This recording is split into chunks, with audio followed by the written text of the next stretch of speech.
All right, last thing, and then we'll get out of here. The playoffs, Richie, were a complete bust. And the first round, at least, absolutely sucked. No competitive games. Well, I'll take that back. Clemson, Texas was kind of competitive second half. It got back down to one score. I don't think Texas was ever going to lose, but that was the most competitive game of the four. Again, I know Indiana, Notre Dame finished a little closer. I still don't think that was very competitive. You scored 2 touchdowns in the last 5 minutes, just whatever. A bust. He also punted the ball with 10 minutes left, down by 17. Yeah, that was dumb. Like, what are we doing here? Are we even trying? But thoughts on the playoff? So I love it. Like, I really do. Like, I hate the outcomes of the games, right? It is what it is. They happened. You had Penn State beat SMU 38-10, Texas 38-24 over Clemson. Ohio State just destroyed Tennessee 42-17, and Notre Dame and Indiana. It looks close on paper, 27-17, but it wasn't that close really. Indiana really had a chance, but I love the idea of watching teams host home playoff college football games. I just think that is one of the coolest things ever. And, if Florida State ends up getting screwed in the playoff rankings in the next few years, but it means they get to host a college football playoff game, TJ, you and I will be up there. Like, there is no doubt. That would be amazing. So it sucks that, things were not more competitive, but at the same time, I loved watching college football playoff games on home college campuses. I thought that was just awesome. Yeah, there was excitement around that for sure. The big issue to me with the playoff is that we just don't need this many teams in it, right? Like, there is such a gap to me between like the top 4 to 6 teams and then everyone else. And then again, from like 6 to 12, there's a gap from, like once you get down in the 20s and stuff. And the NCAA, or the powers that be, it's not really the NCAA, but the powers that be in this sport, they're so dumb that they're going to see this and say, oh, well, what we need more teams. We need to put more teams in so that we can have more competition. And that's just not, we're just going to have more blowouts. We're just going to, there were blowouts with 4 teams because there used to be such a gap between 1 and 2 and everyone else that adding more teams is just going to add to it. It was cool to have games on campus. I thought that was really cool. I'd love that to be in the next round. Like, could you imagine Ohio State, Oregon right now back up in Eugene? Could you imagine Notre Dame, Georgia in Athens? Shoot, even Texas having to go play Dilly on the road would be really cool. I hated adding teams, and people say like, oh, well, wouldn't you rather watch those 2 teams play in a playoff game than a meaningless bowl game? Bowl games are meaningless now, but they weren't meaningless to me 10 years ago, like at all. Like, I loved bowl games, and bowl games today are trash. But like, you think bowl games are meaningless now because of what they've done to our sport. Bowl games didn't used to be meaningless. Like, you used to care about winning bowl games, and it wasn't the first year of the playoff, but as the playoff happened and as you got farther and farther away from the start of the 14 playoff, teams just didn't care about bowl games. People opt out. You've got the portal now, which is also ruining it. The scheduling is terrible for all of it. And so, yeah, you say that now because you have the hindsight of it. But yes, I would like to see these teams play in meaningless bowl games because I cared about meaningless bowl games that, most people actually did care about them back in the day. Like, it meant something to win a bowl game. Now it means nothing to win a bowl game. If you win it, great. You get to add it to your record. You get to say you were 10-3 like we did a couple of years ago against Oklahoma. But nobody really cares about bowl games now. If you lose them, you just say we didn't care about it, right? Like, you take the SEC's motto of we just didn't really care. But to me, like, they've just screwed it up. And maybe the worst part of all of it, Richie, is the seeding and the auto bids. It is hysterical to me. Absolutely hysterical. And the NFL, obviously the NFL is the best product in the world. But like, the NFL with their reseeding is probably the smartest part of like the playoffs. Yes. Like, the fact that you're not going to screw a team that got a bye. Georgia has to play Notre Dame, and Texas gets to play Arizona State. Georgia won the SEC and beat Texas twice. And on the other side, Oregon won the Big Ten, and they have to play Ohio State, maybe the best team from this weekend, and Penn State gets to play Boise State, the team that lost the Big Ten. You want to That is comedy to me. You want to play a quick game of guess the spread? I know some of them, but let's do it real quick. All right. So Texas, Arizona State. What do you think it is? Probably 2 touchdowns. 14 exactly. Woo. All right. Oregon, Ohio State. Ohio State's a point favorite, point and a half. What's that? It's Ohio State's a point and a half favorite, right? 2.5. Oh, this one's surprising to me. Notre Dame, Georgia at the Sugar Bowl. I see Georgia 3, Georgia -3. Georgia 1.5, which was kind of surprising to me. Like, I kind of want to bet Georgia. But yeah, no, I'd love the college football playoff. It sucks. Penn State like 10 points. What's that? Penn State like 10 points. Do you have that one in front of you? Yeah, Penn State 10.5. Okay. Yep.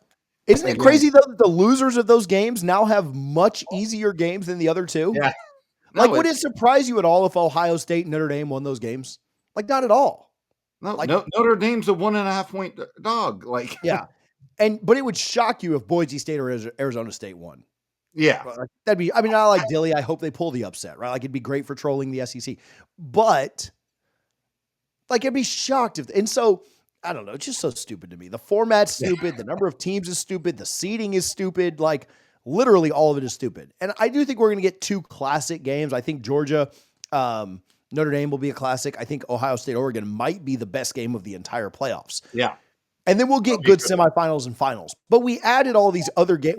We essentially added 6 blowouts. By adding teams to this playoff, we added 6 blowouts and got like 2 more good games. That's what we ended up getting. Yeah, I'm fine with that. I am all for more college football games and not less. It sucks because there will be one year where it will be like the opening weekend of March Madness, where that Thursday and Friday, every game you're like, holy crap, they're all coming down to buzzer beaters. There eventually will be a year for the NCAA college football playoff where you have every game coming down to the last possession.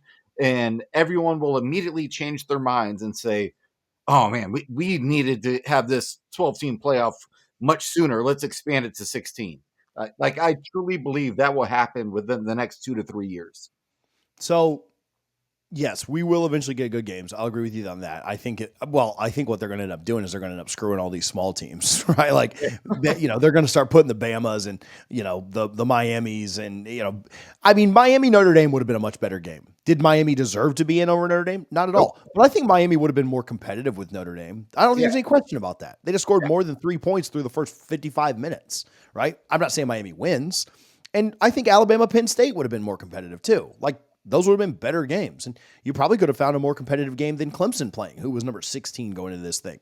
But the format's terrible. They got to fix the format if they want to do this. Just put the best 12 teams out there, right? And don't worry about, I mean, Boise State's a nice story.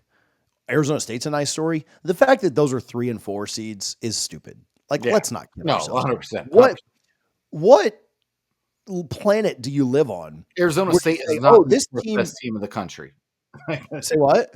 Arizona State is not the 4th best team in the country. Right. What planet do you live on where you say, oh, we think Arizona State's the 10th or 11th best team, which is, I think, where they finished, right around the 10 mark. So let's put them up to 4th. And we think Boise State's about the 9th best team in the country. So let's give them 3 because Mountain West somehow is worth more than losing. It just, come on, right? Like, it's just so dumb. Like, the inmates are certainly running the asylum. It is completely idiotic. What about, okay, this is the last thing I have on this and we'll go. What about Herbstreit? Absolutely. So after he calls the Tennessee game last night, I don't know if you saw this because I know you had a party, but after he called the Tennessee game, he was on with SportsCenter and they asked him what the biggest takeaway was, like his biggest takeaway from the weekend was. And he said that Indiana didn't deserve to be in, basically. Like, next year, I hope they put in the teams that really deserve to be in. Indiana, again, was it competitive? No, they lost by 10, which is the least anyone lost by this weekend. And instead of the game where the SEC team lost by 30 plus in front of him that he called, his biggest takeaway was that Indiana didn't deserve to be in. And I'm like, well, if Indiana didn't deserve to be in, then Tennessee probably didn't deserve to be in either, if you're using the results of the game. Like, if Indiana would have upset Notre Dame, then would they have deserved to be in, right? Like, you're using the results to justify your narrative.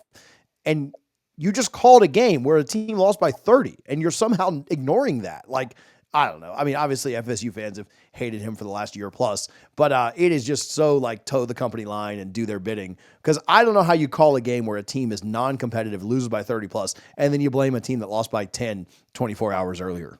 I'll call it like I see it. He's a company man, right? He is a very talented personality online, or on broadcast. Extremely talented, quite frankly. But he gets his marching orders from ESPN, and he does exactly what they tell them to say. And guess what? Who owns the broadcast rights to the SEC? Oh, ESPN, ABC, the people who signed Kirk's paycheck. Who owns the broadcast rights to the Big Ten, who Indiana plays for? Oh, that is Fox. So, yeah, I'm not surprised that that's what he said, because I think that's what he was told to say. And, I'm over the whole Florida State snub last year. Like, not really, but a little bit. Um, I can cope with it a little more, but he clearly is told what to say, and he makes a very good salary. And if someone were paying me what Kirk Herbstreit's getting paid, just based stuff I don't believe, I would do the same thing. So I don't blame Kirk, but I think it's clear that he's getting his marching orders and he is falling in line.